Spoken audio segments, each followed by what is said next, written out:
When a guy reaches out after a period of no contact, it's very rarely just a random act. There's usually a deeper motivation behind it. One of the biggest reasons, and you might not like hearing this, is that he's trying to find out if he still has access to you. That's it. That's the test. He wants to see if the door is still open, even just a little bit. And how you respond in that moment tells him everything he needs to know about how much ground he still holds in your life. Now, he might not even be consciously aware that he's doing this. A guy won't sit there thinking, let me check if she's still into me. But what does happen is this instinctive pull to reach out to test the connection. Not because he's ready for something real, not because he's suddenly transformed into the man of your dreams, but because he wants reassurance. Reassurance that if he needed the validation, it's there. And that's where you have to be very, very careful. He might send you a message that seems sweet, innocent even, something like, hey, just thinking of you, or hope you're doing okay. And your brain goes into overdrive. Oh my God, he's been thinking about me. Maybe he misses me. Maybe this is it. Maybe he's finally realized what we had. But what if I told you that message wasn't really about you? But what if it was more about him, about his ego, about calming the discomfort he's feeling because for once you're not available on demand? That's what makes this moment so dangerous, because the test isn't always obvious. He's not going to say, I'm just checking if you still care about me. He's going to wrap it in casual, friendly, or even flirtatious language. And if you respond immediately, if you sound too enthusiastic, if you open the emotional floodgates, he gets what he came for, confirmation that you're still there. But here's the twist. He might not do anything with that information. He might disappear again right after. Why? Because his goal wasn't to reconnect. His goal was to know he could. That's what access is all about, emotional access. Does he still have your attention? Does he still affect your day? Can he still get a response? If the answer is yes, he walks away with a confidence boost while you're left wondering what just happened. And in that moment, you might even feel worse than before he reached out because it's confusing. It gives false hope and it reopens a door that you were just starting to close. The truth is, some people thrive on knowing they still hold power in your life, even if they have no intention of stepping back into it. Even if they've already shown you they're not capable of giving you what you deserve. They don't want the relationship, but they don't want to lose the option. And that's where you need to be grounded. That's where you need to pause and ask yourself, why is he reaching out now? Has anything actually changed?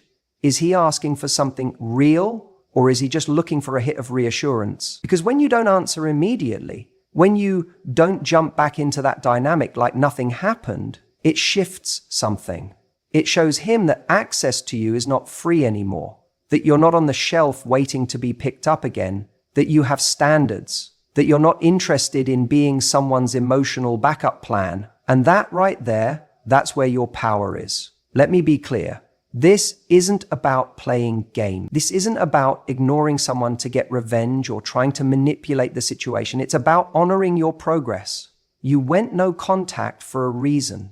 You created space for a reason, whether it was to heal, to gain clarity, or to protect your peace. That choice was a statement, I matter too. So when he tests you, don't treat it as a compliment. Don't treat it as proof that he's suddenly become what you always wanted. Treat it as information. Is he showing up differently, or is he just showing up with the same energy in a new disguise? Because the truth is, if a man truly wants you back, if he's serious, he won't test you. He won't send vague messages or half-effort pings. He will show up consistently, clearly, respectfully. Anything less is noise. And sometimes silence is the most powerful response you can give to noise. That's when he'll realize access to you has to be earned. When you decide to step away, to truly go no contact, something powerful happens. You shift the dynamic in a way that's deeply uncomfortable for the other person, especially if they've grown used to having access to you on their terms. This isn't just about your absence. And often when a guy reaches out after a period of no contact, it's not just because he misses you. It's because he's reacting to a loss of control. Let me explain. Control doesn't always look like manipulation. Sometimes it's subtle. It's the unspoken understanding that he could send you a message and you'd reply, that if he called, you'd answer, that if he wanted a little attention, he knew where to get it, and fast. That sense of access gives someone power even if they're not abusing it. It gives them comfort. It reassures them that you're still there, still emotionally invested, still orbiting around their world. But the moment you go no contact, that comfort is shattered. It's like pulling the rug out from under someone who never realized they were standing on one.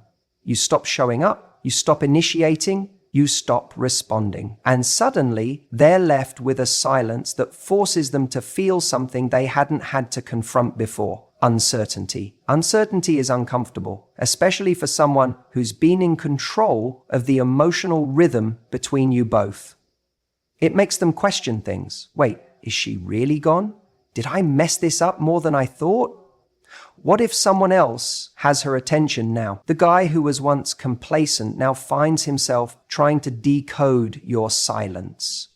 And that's a shift in power. This is why you'll often see someone reach out after a period of no contact, but not in a deeply vulnerable or meaningful way. It might be something casual, a random meme, a hey, saw something that reminded me of you, maybe even a lazy, you good? Don't mistake this for genuine reconnection. This is a test. It's a temperature check. It's not about love or growth. It's about whether he still has access to the comfort he lost. If you reply right away, if you fall back into the rhythm he remembers, he gets his answer. Ah, she's still there. And once that reassurance lands, he might go quiet again. You've just passed his test. And that means, in his mind, he can still influence your emotions without needing to show up differently. But if he reaches out and you don't respond, or you respond in a way that's neutral, self-assured, maybe even a little indifferent, he starts to feel the impact of losing real influence over you. And here's the kicker. Most people don't test you after no contact to reconnect.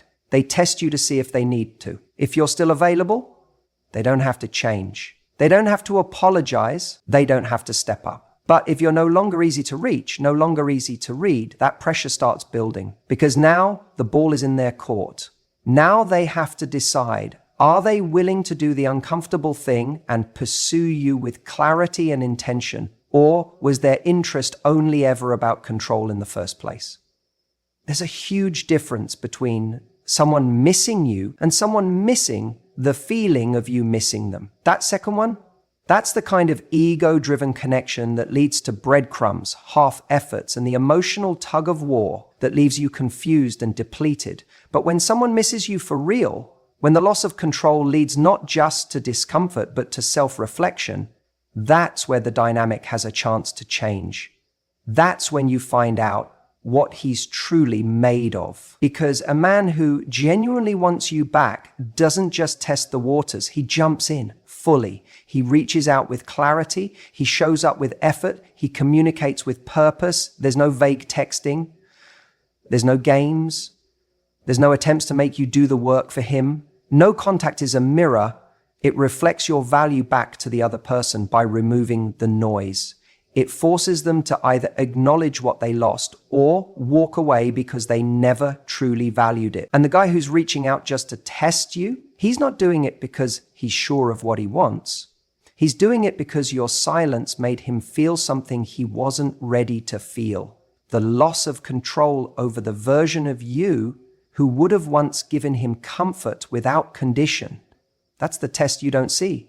And the truth is, when you pass his test, by not reacting the way he expects, you're actually giving yourself the ultimate power. You're telling yourself, I won't settle for breadcrumbs. I won't respond to confusion. I won't allow someone to stay emotionally close while remaining romantically unclear. And that's how you stop attracting games and start attracting something real.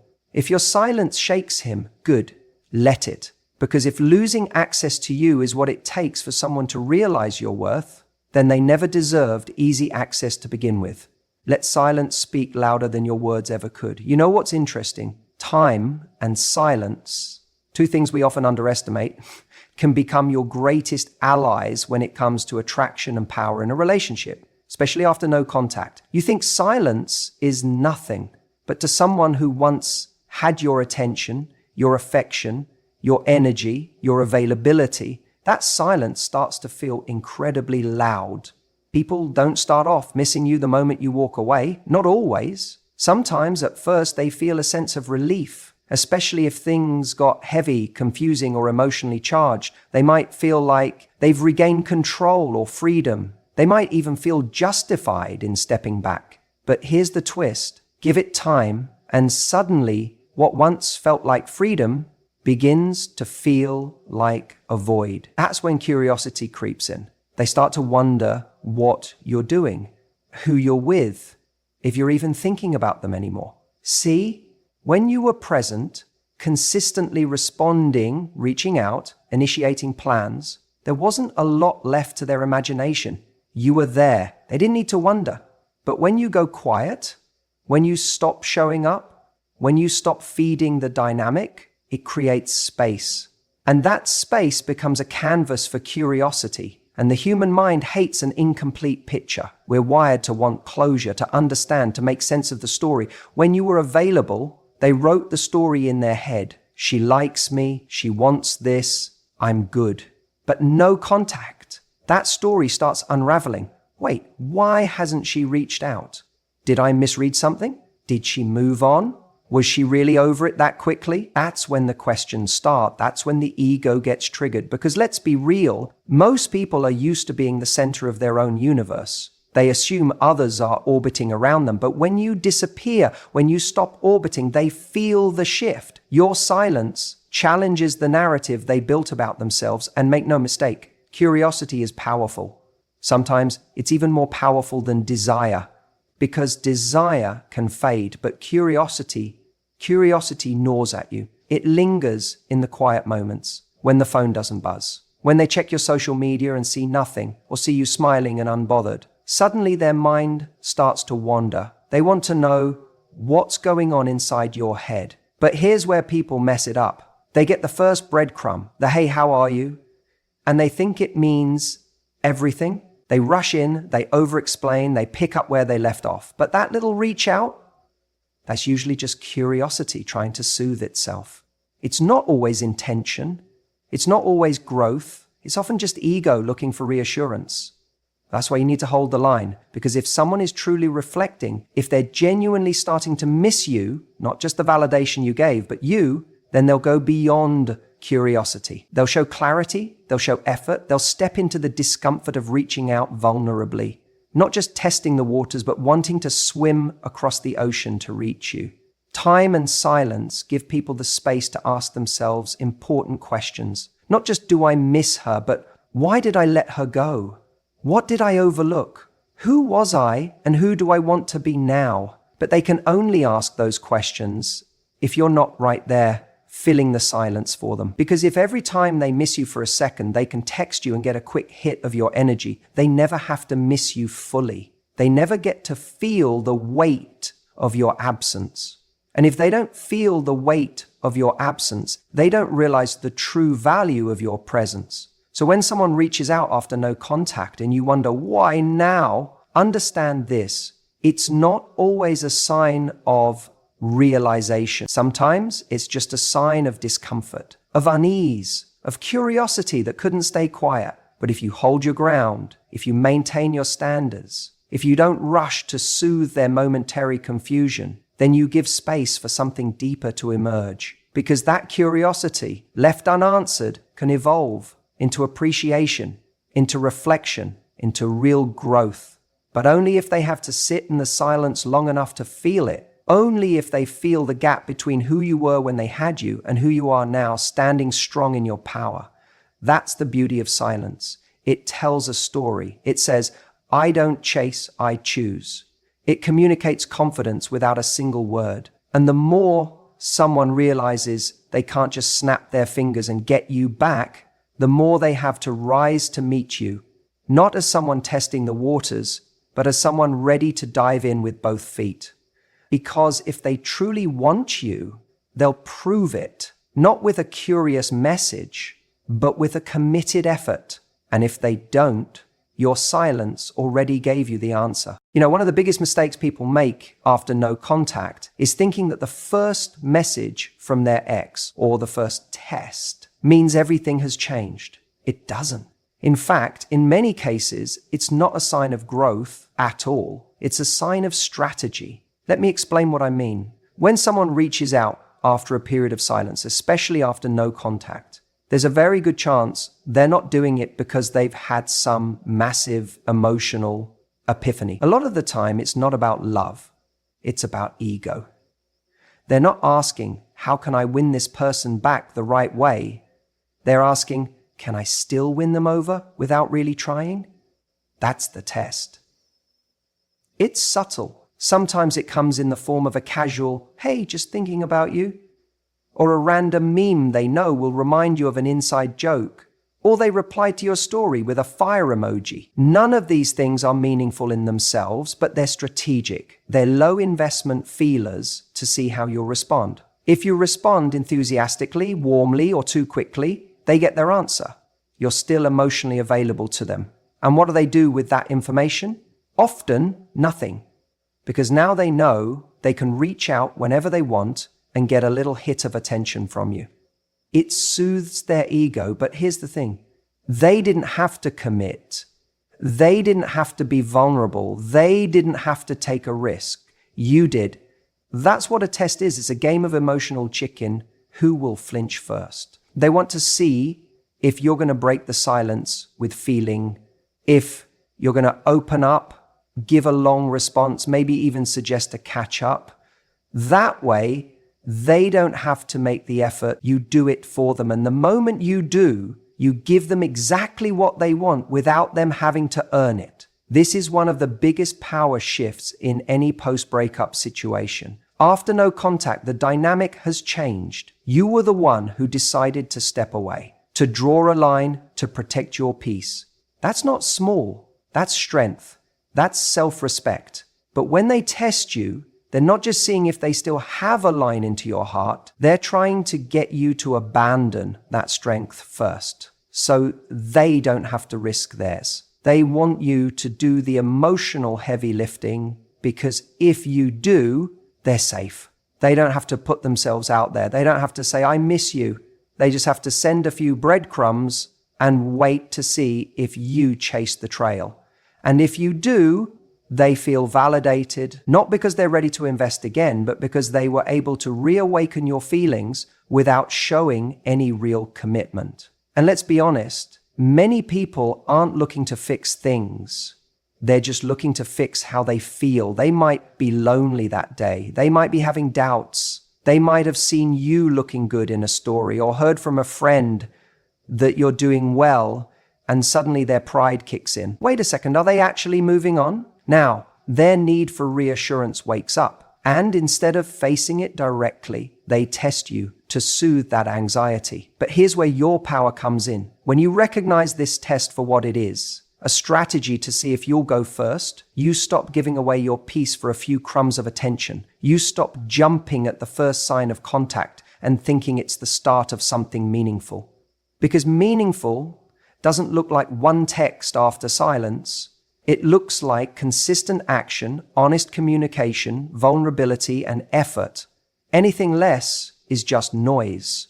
And when you don't take the bait, when you don't immediately validate them, you do something powerful. You force them into a choice. They either have to walk away or step up. If they walk away, that tells you everything you need to know. They were never going to do the work. They were never going to bring real value. But if they step up, if they lean in, ask to talk, apologize, explain, take accountability, that's a different story. But most importantly, by not responding to the test in the way they hoped, you show them that access to you is no longer free. It costs something now. It costs effort. It costs clarity.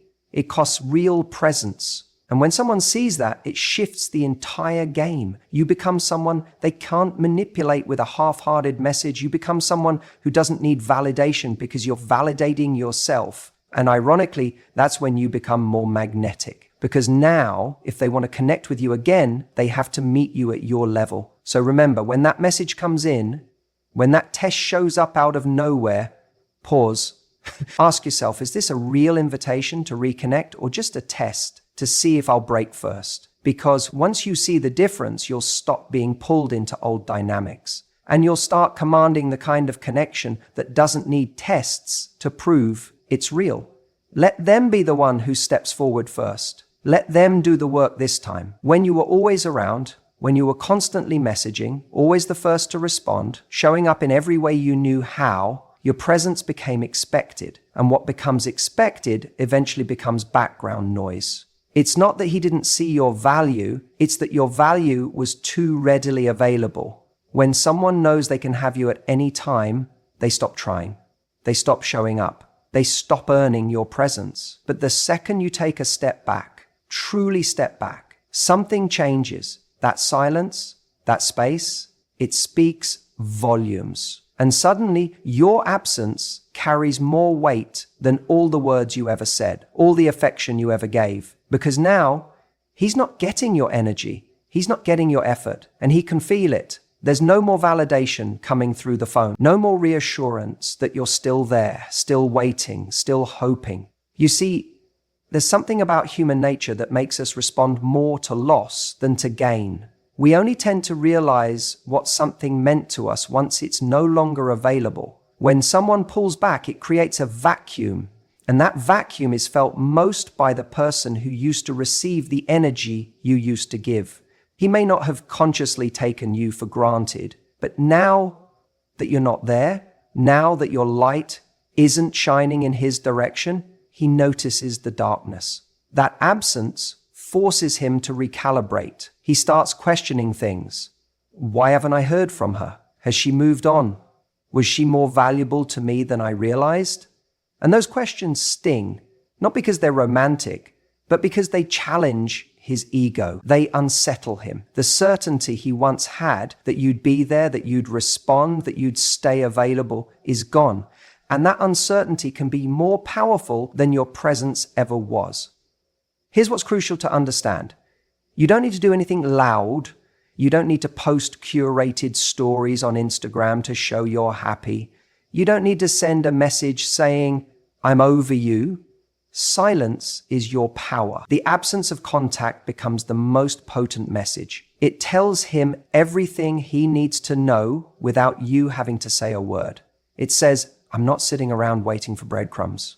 It says, "If you want my attention, you have to show up for it." Now, here's the irony. When you were showing up all the time, it was easier for him to do nothing. You were taking on all the emotional labor. You were making it easy, but now he's got to sit in the discomfort. And that discomfort starts working on him. He might try to ignore it at first. He'll distract himself. He'll rationalize it. She'll come back. She always does. She probably still cares. But as time passes and you stay quiet, that confidence starts to unravel. Doubt creeps in. And with that doubt comes desire. Desire doesn't come from availability. Desire comes from the perception of value. And value is felt in your absence more than in your presence. Think about it. We don't crave what's always in front of us. We crave what feels scarce, what feels special, what feels earned. And when you stop giving your time, energy, and attention so freely, he starts to see that you are not a given, that your attention was a gift, that your presence was a privilege, not a right. And when he reaches that place, when he feels your absence so profoundly that it creates a longing, that's when he may come back, not with a test message, not with a lazy hey, but with something real, something intentional. Because your absence has done what your words never could. It created contrast. Contrast between what life felt like when he had access to you and what it feels like now that he does. And that contrast is unforgettable. But here's the catch. This only works when the absence is genuine. When you've truly let go of needing him to come back. When you're not sitting there waiting for him to notice your silence. When you've shifted your energy inward towards your own life, your own growth, your own joy. Because if you're still orbiting around him, even emotionally, the silence, won't land the same. He'll sense it. He'll know you're still available, just playing a game, and he won't respect that. But when the silence comes from true detachment, from a real place of self-worth, it commands respect. And if he does come back, you get to choose whether he comes back into the same version of you he left, or if you've evolved into someone who now holds a different standard, someone who knows that love doesn't mean overgiving. That connection doesn't mean self-abandonment, that attention, time, and effort must be earned, not expected. So if he's testing you, if he's sending that breadcrumb after a long silence, remember this: your silence is speaking louder than any response you could give. And if you want someone to truly value you, sometimes the most powerful thing you can do is to let your absence remind them of everything they took for granted. Because sometimes it's not your presence that makes them want you, it's your absence that makes them remember what they lost. You see, one of the most misunderstood aspects of no contact is what it actually does. Not just for you, but for them. Most people think no contact is just a strategy to get someone back. But that mindset completely misses the deeper value. No contact is a mirror. It's a pause that allows both people to see clearly, to feel what life is like without the other. And while it helps you regain your center, your dignity, and your peace, it also forces him to sit with the reality of losing you. Here's what's fascinating. When you remove your energy, your availability, your constant reassurance, it creates contrast. And contrast is everything in attraction. You cannot value warmth without knowing what cold feels like. You don't recognize light unless you've sat in the dark. In the same way, he doesn't realize what your presence meant until he's confronted with your absence.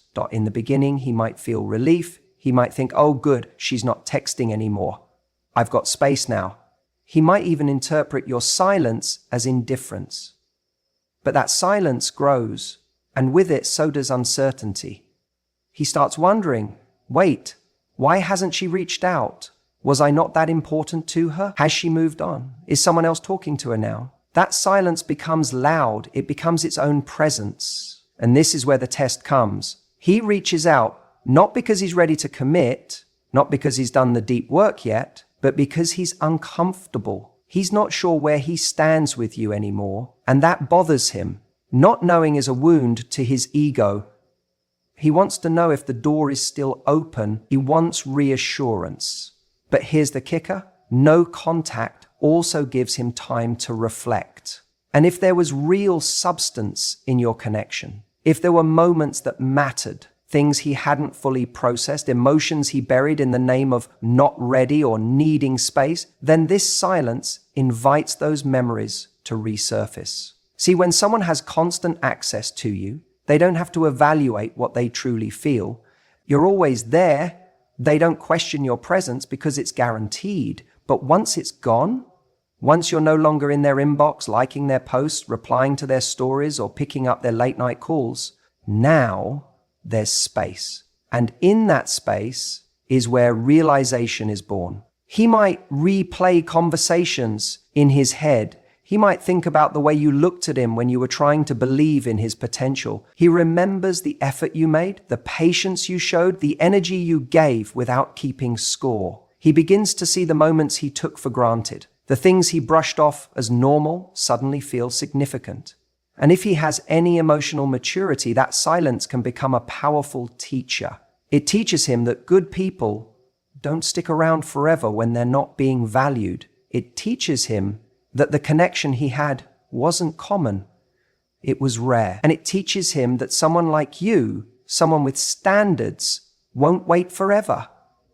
That's when he wants you again. Not out of boredom, not out of loneliness, but because he's felt the loss. And if he's grown enough during that time, that want may come from a more grounded place, less about testing the waters, more about building something real. But here's what you have to remember.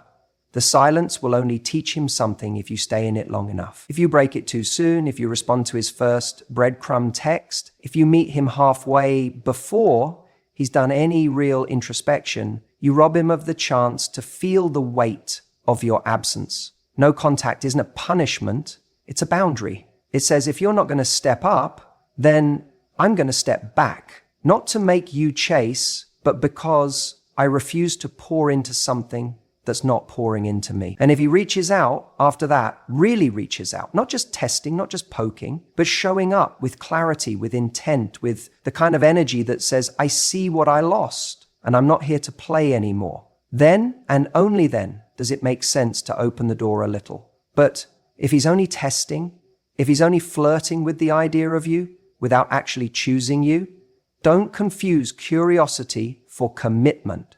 Because someone who genuinely values you won't need multiple tests. They won't play games. They'll come correct. And if he doesn't, that silence wasn't wasted time. It was your greatest filter. It told you everything you needed to know.